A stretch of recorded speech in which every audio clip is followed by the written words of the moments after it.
Vamos a comenzar en esta noche el punto número 13, el tema número 13, una salvación tan grande. Quise usar esa expresión porque es una expresión bíblica. Básicamente vamos a estudiar la palabra, la doctrina de la salvación, la palabra salvación.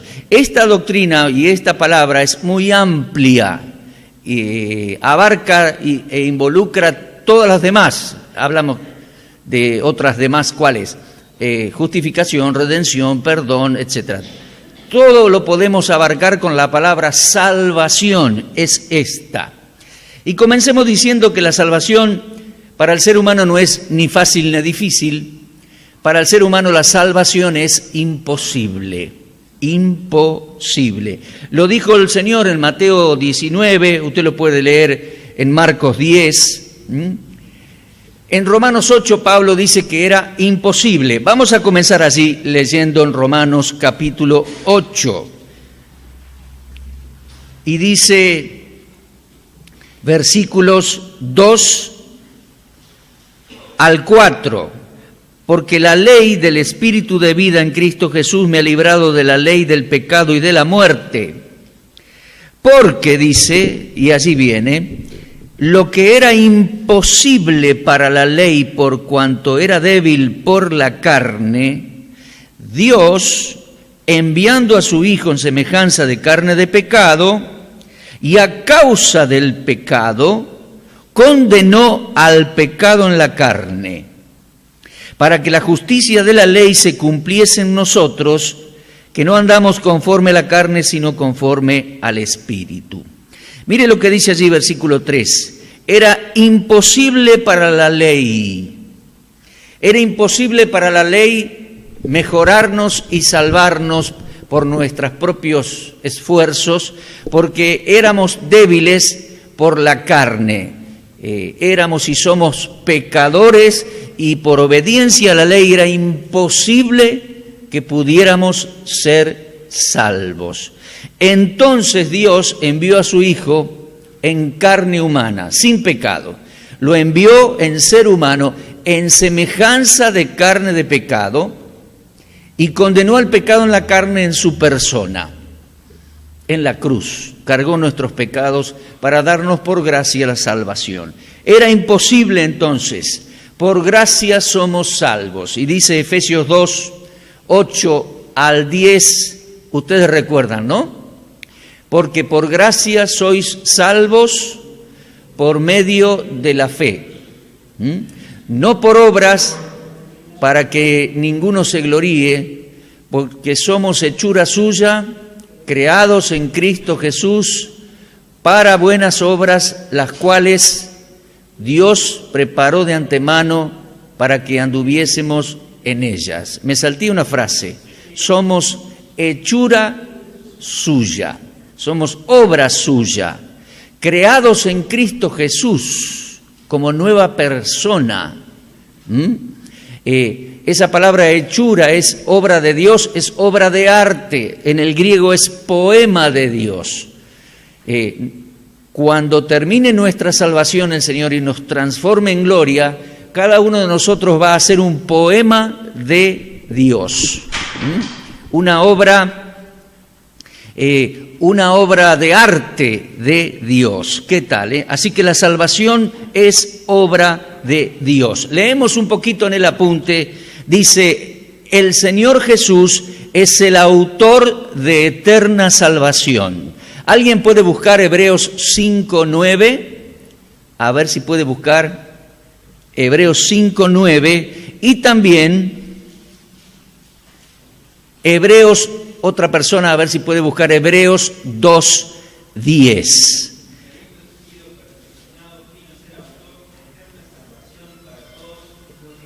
Ahí está, el Señor vino a ser autor de eterna salvación para todos los que le obedecen a la fe.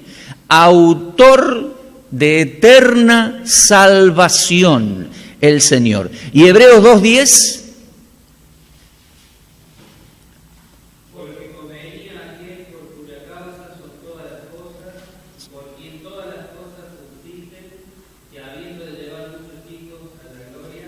Sí.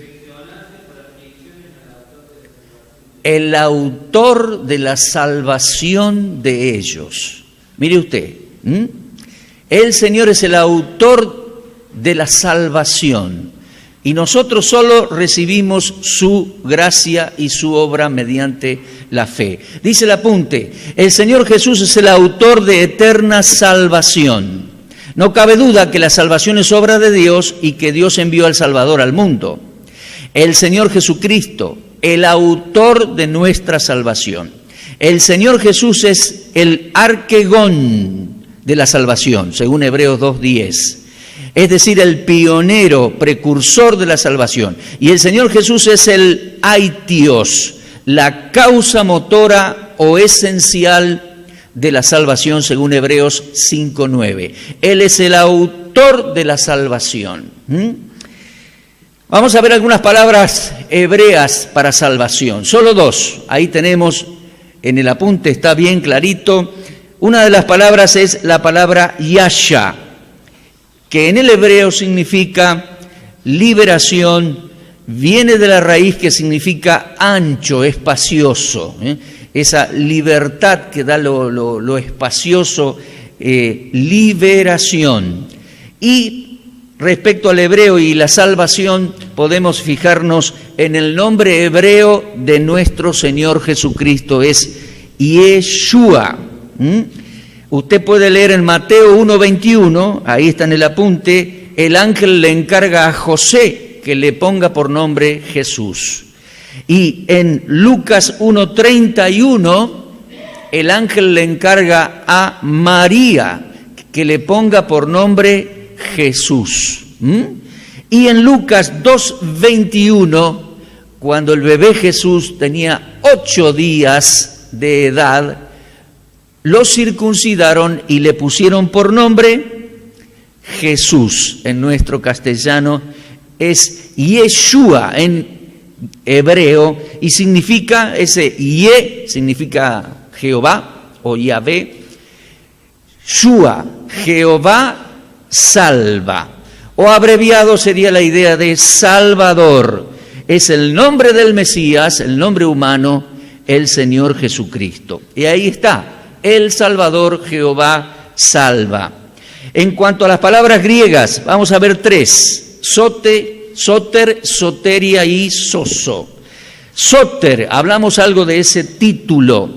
Fue anunciado como el gran Soter que nacería en Belén. Lo anunció Miqueas capítulo 4, Miqueas capítulo 5, y fue anunciado por los ángeles su nacimiento allí en las afueras de Belén, en el campo de los pastores. Ha nacido en Belén de Judea el Salvador, que es Cristo el Señor. Esa palabra Salvador en el griego es Soter.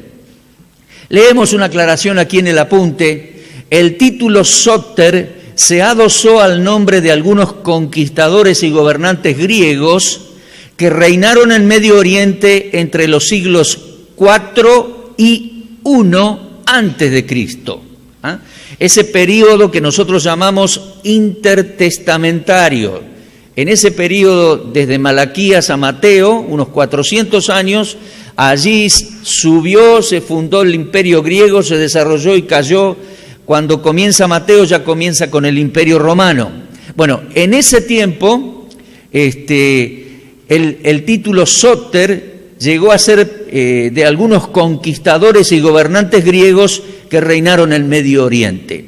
Y en algunos casos llegó casi a ser como un sobrenombre o apellido de algunos de ellos, Ptolomeo Soter y otros más.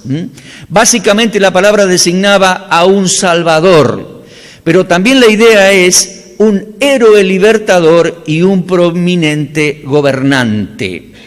Al cumplimiento exacto del tiempo y en el preciso lugar, después del desfile de los Soter griegos y a la sombra del poder romano de Herodes, nació el más grande Salvador. Nació el Señor allí en Belén de Judea. Digo, a la sombra del poder de Herodes, a la sombra del poder de el Imperio Romano. Nació el gran Salvador, nació el gran libertador, el gran dignatario de todos los tiempos. Bueno, el Señor en primera instancia salvaría a su pueblo de sus pecados. ¿Se acuerdan que le explica el ángel a José? Ponele por nombre Jesús, porque salvará a su pueblo de sus pecados. En primera instancia sí, iba a hacer ese gran esfuerzo, esa gran tarea de llevar nuestros pecados en su cuerpo sobre el madero. En ese sentido es Salvador, pero también lo será cuando sea gran libertador y dignatario de todos los tiempos. Leemos allí, dice, en primera instancia salvará a su pueblo de sus pecados y todas las consecuencias. Cuando regrese será grandioso libertador, magnífico dignatario y glorioso Rey de Israel y las naciones. El gran Soter, el gran Salvador, el Señor Jesucristo. Segunda palabra, la palabra soteria simplemente significa salvación, liberación. Y soso es el verbo que corresponde a estas palabras, Es el verbo salvar. Pero la idea de salvar, el verbo salvar, soso, es muy amplio, implica todas las áreas de la vida y aún la salud. Leemos, salvar en forma integral, incluyendo la salud y, por supuesto, la seguridad. Al respecto, sigo leyendo porque está bastante bien resumido, lo volví a leer en la tarde, y dice, al respecto, William Barclay, en su obra Palabras griegas del Nuevo Testamento, nos dice, comencemos buscando el principio del significado de soteria, salvación, en la Septuaginta. ¿Qué es eso? La versión griega del Antiguo Testamento, la versión de la que se nutrieron muchos de los primeros cristianos. La Septuaginta fue la Biblia de la Iglesia antes de que el Nuevo Testamento fuera escrito, y ella, es decir, la versión griega, matizó el lenguaje y los pensamientos de la Iglesia de los primeros tiempos. Bueno, entresacando información de Barclay, comprendemos mucho de la soteria, de la salvación en el Antiguo Testamento. Usted tiene un listado, aunque resumido, de versículos donde aparece la palabra esa en griego en el Antiguo Testamento. Y ahí usted puede leer, ¿ve? Soteria significa resguardo y seguridad en general, y en ese sentido aparece en Génesis 28, en Job 13. Además significa liberación de cualquier tribulación. De esa manera aparece en el Salmo 20, en el Salmo 44:4. Además, la palabra esta, soteria, salvación, describe la liberación del pueblo de Dios de manos de sus enemigos. Y ahí tiene textos en Jueces, en Samuel, en Reyes, en Crónicas. Liberación de los enemigos. También la palabra describe la salvación de Israel en el Mar Rojo. Usted lo puede leer allí en Éxodo 14:13. Vio que amplio es el sentido de salvación, y algunas veces la palabra apunta a un cumplimiento futuro, dice que salvará. Y siempre es Dios el que ejecuta salvación segura y duradera. Ahí tiene algunos textos en Salmos. Mire usted, entonces la forma como se usaba en el Antiguo Testamento, nosotros tenemos una idea más completa. Finalmente dice, podemos apreciar que la palabra es el centro de expresiones poéticas, cantos de acción de gracias de personas que experimentaron salvación en tiempos difíciles. A ver si alguien me puede acompañar con la lectura. Vamos a leer Éxodo 15:2. Esa es una expresión poética de acción de gracias de personas que experimentaron salvación de situaciones difíciles. Hermanos, Éxodo 15, el Señor sacó a Israel de Egipto y abrió el Mar Rojo cuando parecía que los ejércitos egipcios iban a destruir a los judíos. Abrió el Mar Rojo y los liberó. Salvación. Mire Por favor, alguien que lea Éxodo 15:2.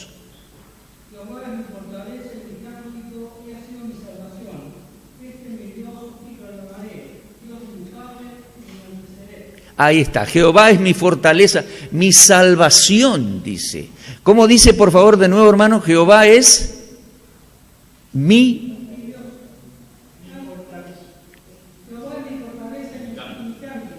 Ahí está, Jehová es mi fortaleza, nos dio salvación. Y está, es Moisés el que dice, en el nombre del pueblo, es un cántico de liberación, alabando a Dios por su salvación. ¿Cuál salvación?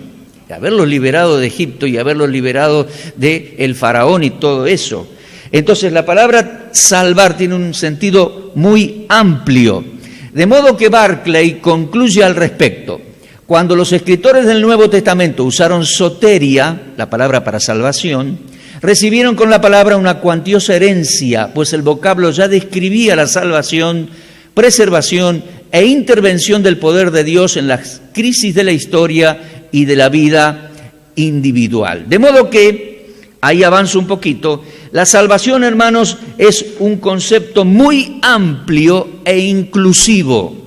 Les dije, incluye las demás doctrinas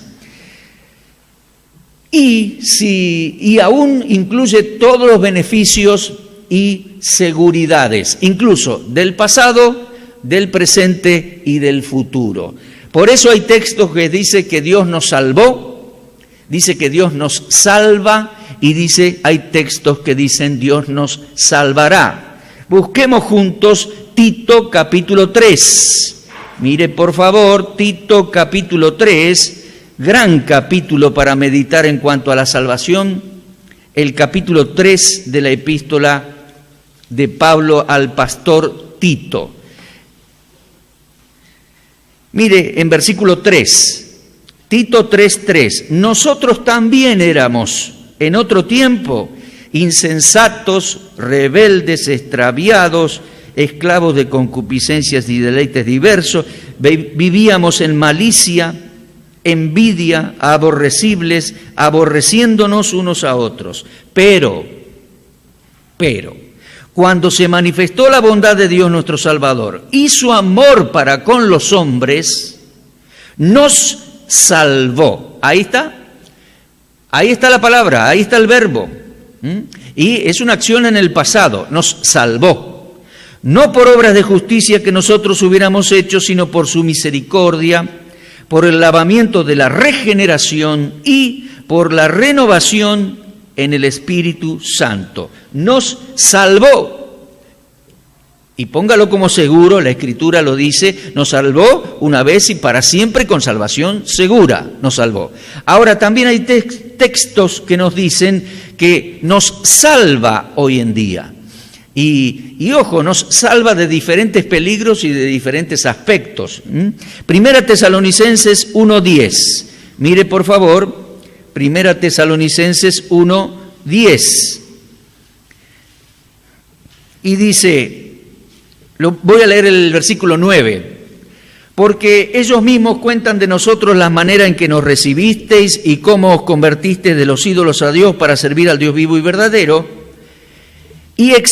y esperar de los cielos a su Hijo, el cual resucitó de los muertos, a Jesús, quien nos libra de la ira venidera.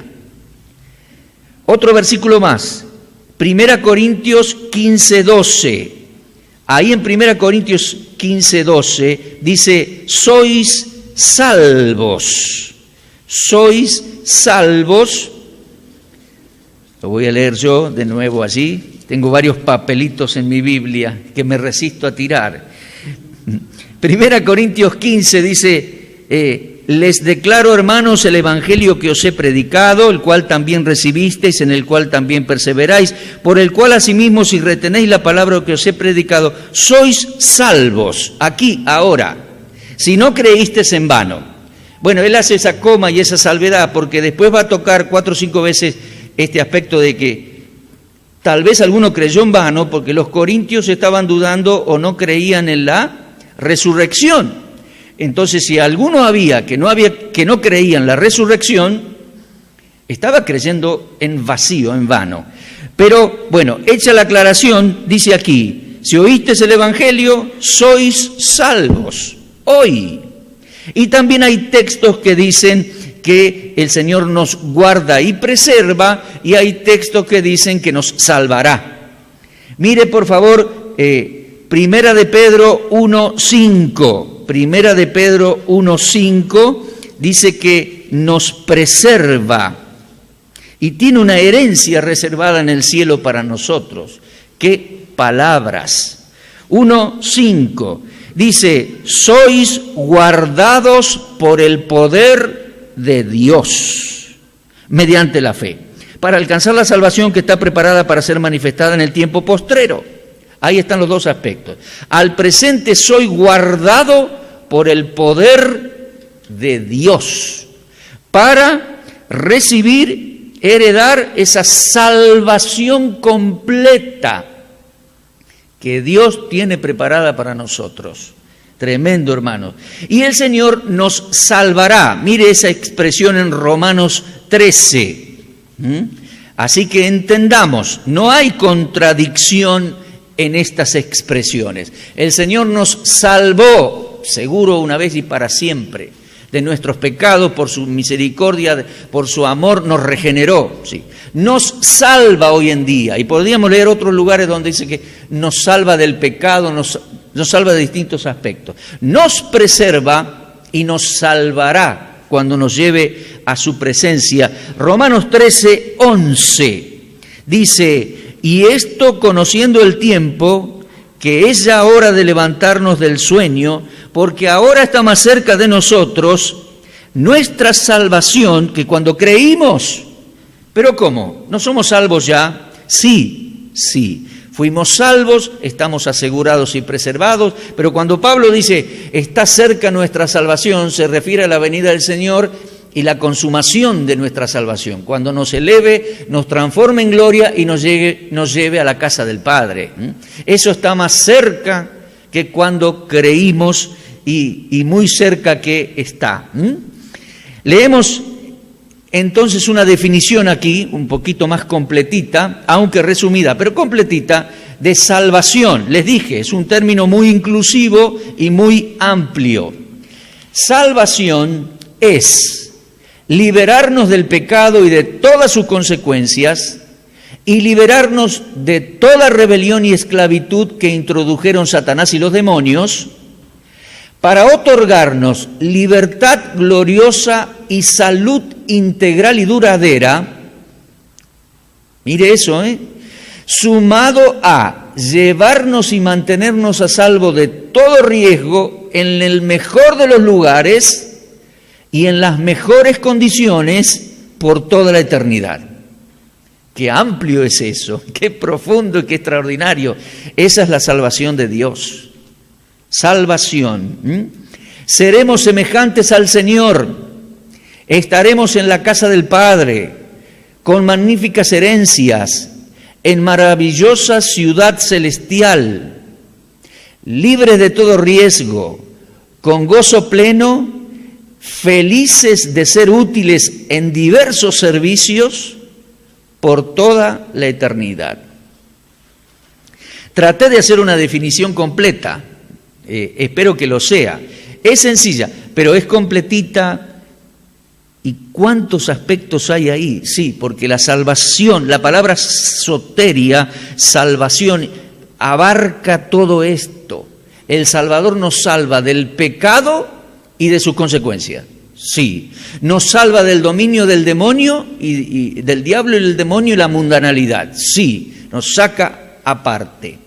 Después nos salva de la muerte, nos resucita, nos eleva y nos transforma. Entonces nos lleva a ese sitio celestial, la casa del Padre. Allí seremos hijos, somos hijos, pero estaremos en la casa del Padre. Y nos lleva hacia esa Jerusalén celestial que describe Apocalipsis 21 y 22. Yo creo que es literal esa ciudad. Ciudad cuyo arquitecto y constructor es Dios. Y allí tendremos pleno gozo, libre de riesgos, absoluta salud, gozosos servir al Señor y dice Apocalipsis, verán su rostro y le servirán. Y todo eso por la eternidad. Eso se llama salvación, con mayúscula. Glorioso Señor, gloria al Señor por esta salvación tan grande. Ahora bien, el profundo anhelo del corazón de Dios es que todos y cada uno de los seres humanos puedan ser salvos. Él proveyó salvación para todos y ahora quiere que el mensaje de salvación llegue a cada uno. ¿Se acuerda que leímos anoche Tito 2:11? Tito 2:11 dice, porque la gracia de Dios se manifestó para salvación, soteria, a todos los hombres. Dios quiere que todos los hombres sean salvos, hermano. Que les llegue el Evangelio y que les llegue el ofrecimiento y que tengan la oportunidad de ser salvos. Ese es el deseo de Dios y es la voluntad de Dios. Ojo, y en el sacrificio de Cristo y la provisión de Dios podrían llegar a ser salvos todos los seres humanos, pero algunos no quieren, algunos rechazan, como aquellas parábolas, ¿se acuerda del Señor Jesús? Los invitó al banquete y dijo, no, tengo que ir a trabajar, tengo que probar unos bueyes, tengo que ir acá. No, algunos no fueron. Y el padre de familia dice, vayan, inviten de nuevo. Así es con el Evangelio. Hay provisión para todos, todos están invitados, pero bueno, algunos no querrán o no quieren venir o aceptar. Primera Timoteo, vamos a ver en cuanto a eso. Primera Timoteo capítulo 2. Dios quiere que todos los hombres sean salvos. Esa es la voluntad de Dios. Dije Primera Timoteo 2:4. Dice, el cual quiere, versículo 3 dice, Dios nuestro Salvador, el cual quiere que todos los hombres, hermano, no cabe duda, esto para todos los hombres, Dios nuestro Salvador, ahí estamos nosotros, nuestro Salvador, quiere que todos los hombres, ahí están todos los demás también, todos los hombres sean salvos y vengan al conocimiento de la verdad. Porque hay un solo Dios y un solo mediador entre Dios y los hombres, Jesucristo, hombre, el cual se dio a sí mismo en rescate por todo, de lo cual se dio testimonio a su debido tiempo. Y dice Pablo, para esto, versículo 7, yo fui constituido predicador y apóstol. Tremendo, hermano. La voluntad de Dios es que todos sean salvos. Lo voy a leer de nuevo, versículo 4. Quiere que todos los hombres sean salvos y vengan al conocimiento de la verdad. Algo parecido y bien claro también tenemos en Segunda de Pedro 3:9. Segunda Pedro 3:9. Segunda Pedro 3:9 dice, el Señor no retarda su promesa, según algunos la tienen por tardanza, sino que es paciente para con nosotros, no queriendo que ninguno perezca, sino que todos procedan al arrepentimiento. ¿Se da cuenta? Hermanos, de tal manera, ahí lo pusimos en el apunte, de tal manera Dios amó a la humanidad, al mundo. Esa palabra cosmos tiene varias aplicaciones. A veces se la utiliza en el sentido de mundanalidad, de mundo malo. No, en otros contextos no. Es como la palabra carne. Pablo a veces usa la palabra carne en un contexto de carnalidad, pero también en la misma palabra carne, en griego y en español, cuando dice Juan 1:14, el verbo se hizo carne. Entonces, por el contexto uno se da cuenta que implica. Bueno, Juan 3:16 usa la palabra cosmos, mundo. En algún contexto es mundo, es mundanalidad. No seáis amigo del mundo porque te haces enemigo de Dios, dice un texto. ¿Está? Eso es mundanalidad. Pero en Juan 3:16 dice, de tal manera Dios amó al mundo, es decir, a la humanidad, a los seres humanos todos. De tal manera que dio a su Hijo, para que todo aquel que en Él crea no se pierda, mas tenga vida eterna. Esa es la voluntad de Dios, eso es lo que Dios quiere. Y más clarito todavía lo dijo el Señor en el Evangelio de Juan, capítulo 6. Vamos al Evangelio de Juan, capítulo 6, versículo 40. 6:40. Mire, dice, esta es la voluntad del que me ha enviado, dice el Señor Jesús, que todo aquel que ve al Hijo y cree en Él tenga vida eterna, y yo le resucitaré en el día postrero. Esa es la voluntad de Dios, que todo aquel que ve al Hijo y cree en Él tenga vida eterna, y el Señor se va a encargar del resto, de lo que no podemos hacer nosotros. Nos va a resucitar y transformar en gloria. Esa es la voluntad del Padre. Por supuesto que al Señor todavía no lo vimos, no lo vemos con nuestros ojos, pero a través de las Escrituras, la predicación, la explicación, la enseñanza y el llamado del Evangelio, todo aquel que ve al Señor y cree en Él, Dios le da vida eterna. Esa es la voluntad del Padre. Y el Señor nos va a resucitar en el día postrero. Además, en cuanto a esto de salvación, además, dice el apunte, el anhelo y el deseo lógico del corazón del ser humano que ya ha conocido y ha aceptado al Salvador es que sus familiares no se pierdan, sino que puedan escuchar el Evangelio de Dios y lleguen a ser salvos también.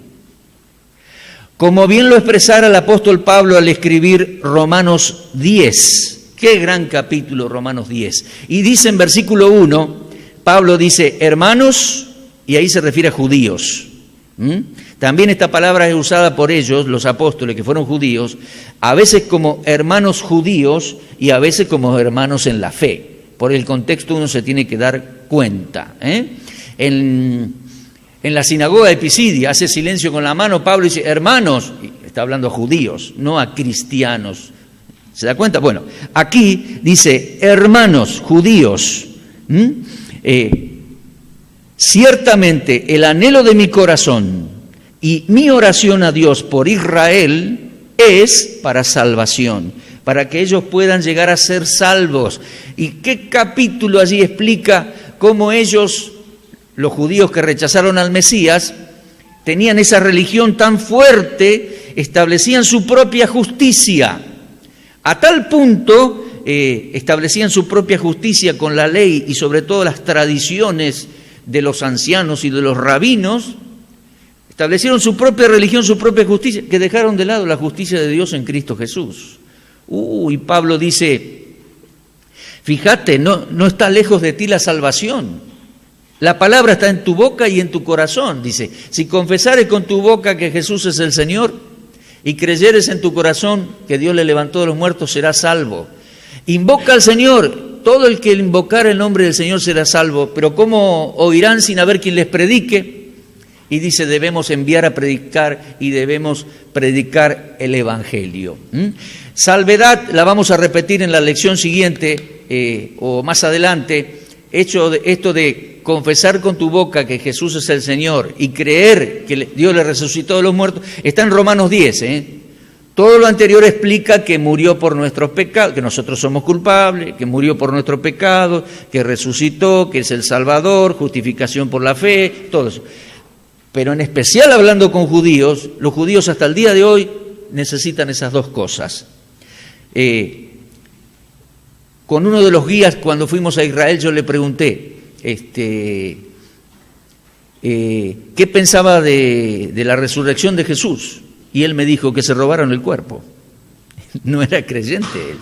Hasta el día de hoy, los judíos que no quisieron creer, se creyeron la historia que armaron los sacerdotes y los romanos, que se robaron el cuerpo. Así que los judíos necesitan creer dos cosas, básicamente. Que Jesús es el Señor, el Adonai de Israel, Dios en ser humano, el Mesías de Israel, y que Dios le resucitó de los muertos, que fue cierto y que un día regresará. A esas dos cosas súmele todo lo que ya Pablo había explicado en cuanto a su sacrificio, etcétera, etcétera, y la justificación por la fe. Bueno, otro párrafo y ya vamos concluyendo el tema de la salvación. Dice, de manera que testificar de nuestra salvación, predicar el Evangelio, orar por los perdidos y por toda forma de alcanzarlos, ofrendar apoyando a los que van a predicar e incluso salir a comunicar el Evangelio por todos los medios posibles, son emprendimientos lógicos y acordes al corazón de Dios, al anhelo de los creyentes y al mandamiento que nos dejara el Señor de ir y predicar el Evangelio a toda criatura. Los creyentes en Cristo ahora anunciamos la palabra de salvación, como dice Hechos 13:26, la palabra de salvación. Y el Evangelio es poder de Dios para salvación a todo aquel que cree. ¿Se acuerda? Romanos 1:16, hermanos, salvación, de esto se trata este tema, salvación. El Evangelio es el poder de Dios para salvación al que cree. El poder de Dios. Algunos hablan de una soberanía por la cual Dios elige personas. Ese lenguaje no está en los pasajes que hablan de salvación. Es notable. Y no aparece la palabra soberanía, ni aparece la palabra soberano. Cabe aclarar que el Señor es siempre soberano. Me convierta yo o no, se convierta Juancito o no, siempre soberano. Bueno, cierro el paréntesis. La conversión es por la predicación del Evangelio, la salvación de la persona. Dios no elige soberanamente a alguien porque sí nomás. No, dice allí clarito, el Evangelio es poder de Dios para salvar. Ese es el procedimiento de Dios. El otro procedimiento no está declarado así en la Escritura. El Evangelio es el poder de Dios para salvación a todo aquel que cree. Ese es el proceso. El poder de Dios para salvar opera de esa manera, hermano. En la comunicación del Evangelio, en el poder del Espíritu Santo, la persona cree y es salvo para siempre. Ese es el medio en que avanza la salvación, por medio de la predicación del Evangelio. Por lo tanto, los creyentes ahora somos embajadores de Dios, dice 2 Corintios 5, 18 al 20, rogándole a la gente en el nombre de Dios que se reconcilien con Dios. De modo que, si bien la salvación es obra exclusiva del Salvador, hermanos, Dios nos involucra en el anuncio de esa salvación al mundo entero. Nos involucra, sí, por la predicación del Evangelio. Gracias a Dios por esta salvación y este Salvador tan grande que tenemos. Amén. Y entienda, hermano, es por la comunicación del Evangelio que la gente se va a salvar. El Evangelio es el poder de Dios para salvación a todo aquel que cree.